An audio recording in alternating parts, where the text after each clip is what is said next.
আগেও বলেছি, এখনো বলছি, ভুরভুরার ভাইজান না, বলিউডের ভাইজান। ভুরি ভুরি মিথ্যে কথা বলে, ভুরি ভুরি মিথ্যে কথা বলে, ওর মিথ্যে কথার কোনো শেষ নেই। তাই একটা কথা বলবো, আপনাদের মূল্যবান ভোটটা নষ্ট করুন। এটা প্রত্যেক ঘোলাপাড়ার মায়েদের, ভাইদের, বোনেদের কাছে আমার বিশেষভাবে অনুরোধ, একদম ভোটটা নষ্ট করো না। মূল্যবান ভোটটা, কিছু লোক আছে তারা আবেগে ছোটে, বোঝে না সোজে না, আবেগে ছোটে। 7টা থানার ভোট দেখা যাচ্ছে সারা জায়গায় শাইনি ঘোষ জিতে যাবে, কারো রক্ষা করার ক্ষমতা নেই। শাইনি ঘোষ অন্তত 2 লক্ষ 3 লক্ষ ভোটে জিতে যাবে, যেমন মিমি চক্রবর্তী জিতেছেন। মিমি যেমন জিতেছিল, ঠিক শাইনি ঘোষ ঠিক আমাদের প্ল্যাটফর্ম দেখা যাচ্ছে আমাদের ভোটটা হারিয়ে গেল। তাহলে আমার মুখে মুখে চুনকালি পড়ে গেল, ওদের মুখে চুনকালি পড়ে গেল। এইবার তোমরা কোন কাজের ক্ষেত্রে গেলি সেই কাজটা করা যাবে না। এই যেখানে আমাদের উপপ্রধান বলেছে আমরা এই রাস্তা করে দেবো, সেই রাস্তা করে দেবো, রাস্তার উপর যে ড্রেন করে দেবো, যতই বলুক না কেন বুঝছেই হার হয়ে যাবে না, সেই বলবে ও সবার কিচ্ছু হবে না, অন্য দ্বারে আমরা যেখানে জিতেছি সেখানে কাজটা করে দেবো। আমি সামনেই বলে দিচ্ছি, তো যেই বুথটা হেরে যাবে সেই উপপ্রধান বলে দেবে যে এই বুথে কাজ করা যাবে না, কাজ করা যাবে না। প্রধানও বলে দেবে যে এই বুথে কাজ করা যাবে না, আমাদের 100 ভোটে হেরিয়ে দেবে। তাহলে ভোটটা যদি আমরা মূল্যবান, ভোটটা যদি আমাদের মূল্যবান ভোটটা আমরা বুঝে সুঝে না দেই, আমরা যেখানে সেখানে ভোটটা মেরে দিলি, ভোটটা মেরে দিলি কিন্তু সব সর্বনাশ। দ্বিতীয়ত কথা হচ্ছে, ভাইজানের কথা শুনো না, ভাইজানের কথা শুনো না। ভাইজান যা বলেছে বলো, ঘোলাপাড়ায় এই 3 বছর 4 বছরে কি কাজ করেছে, 3 বছরে বলো একটা কাজ করে দিচ্ছে, একটা কাজ করে দিচ্ছে। কাজও জীবনে করতে পারবে না। আগে কি ছিল, এখানকার রাস্তাঘাট গুলো কি ছিল, আমরা আসার পরে পাকা রাস্তা, আমরা আসার পরে বাড়ির ভিতরে ঢালাই রাস্তা, আমরা যতটা পেরেছি ততটা করেছি। আমরা কোন রকম অসুবিধা রাখি, আমরা চেষ্টা করেছি, আমরা চেষ্টা করেছি এলাকায় শান্ত রাখার জন্য, আমরা এলাকায় অশান্তি না করার জন্য। কিন্তু কিছু ছেলে ফেলে বুথের ভিতরে গন্ডগোল করে একটা সুস্থ পরিবেশ কে অসুস্থ করে ফেলেছে, একটা সুস্থ পরিবেশকে অসুস্থ করে ফেলেছে। তাদের কাছে অনুরোধ, অনেক ভাইজানের ছেলেপিলেরা এসে আমাকে বলে জমেছে, তোমরা নিশ্চয়ই দেখতেছো খবরে, এই ভারত থেকে সওগাত ভার হাত ধরে অনেক ছেলেরা যোগ দিচ্ছে যে ভাইজান আমরা করবো না।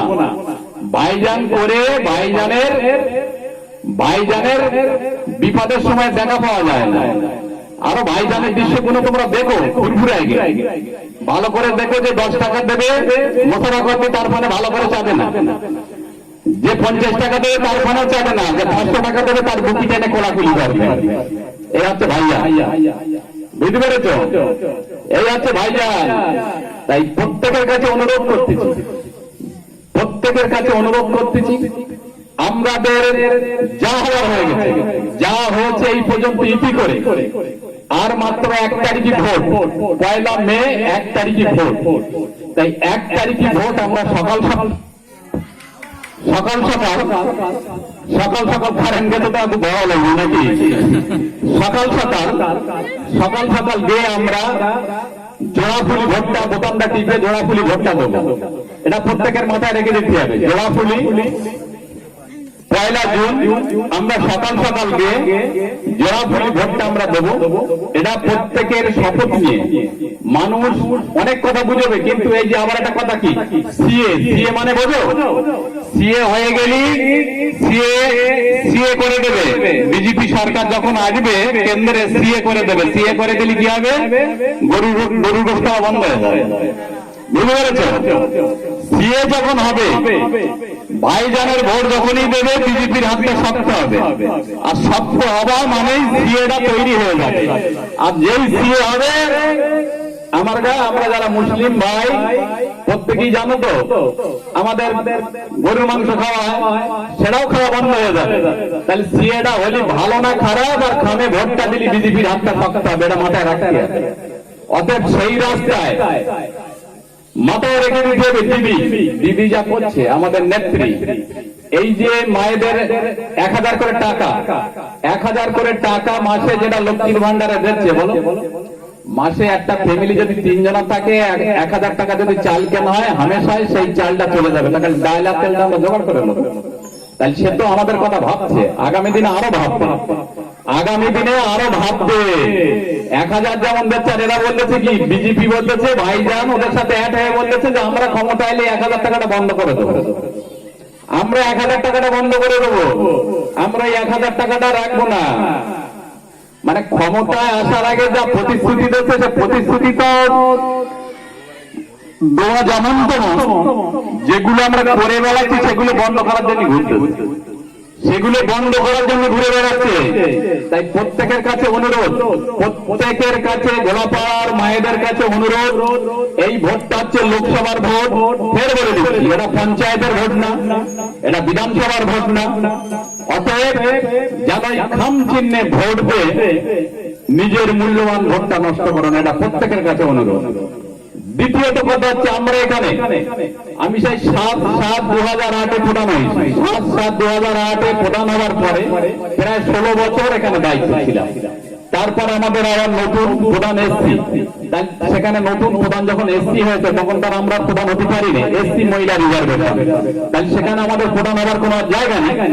তাহলে ঘটনা হচ্ছে, আমরা নয় করে আমরা 16-17 বছর ধরে আমরা প্রশাসনিক ক্ষমতায় আছি। আমরা মানুষের সুবিধে অসুবিধে, এই 2 টাকা দামের চাল, এই 2 টাকা দামের চাল কন্ট্রোলে যাচ্ছে, বস্তা বস্তা চাল তুলে চলে এসেছে।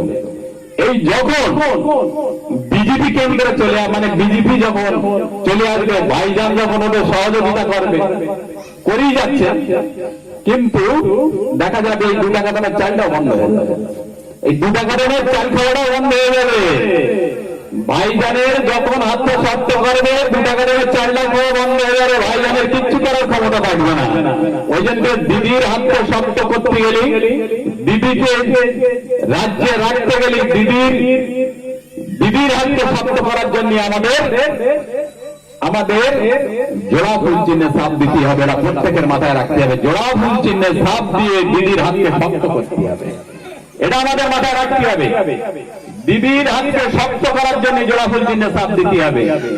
আজকের একটা মেয়ের বিয়েতে 25,000 টাকা, যে মেয়েটা স্কুলে যাচ্ছে সে টাকা পাচ্ছে, যে মেয়েটা স্কুলে যায় না সেও টাকা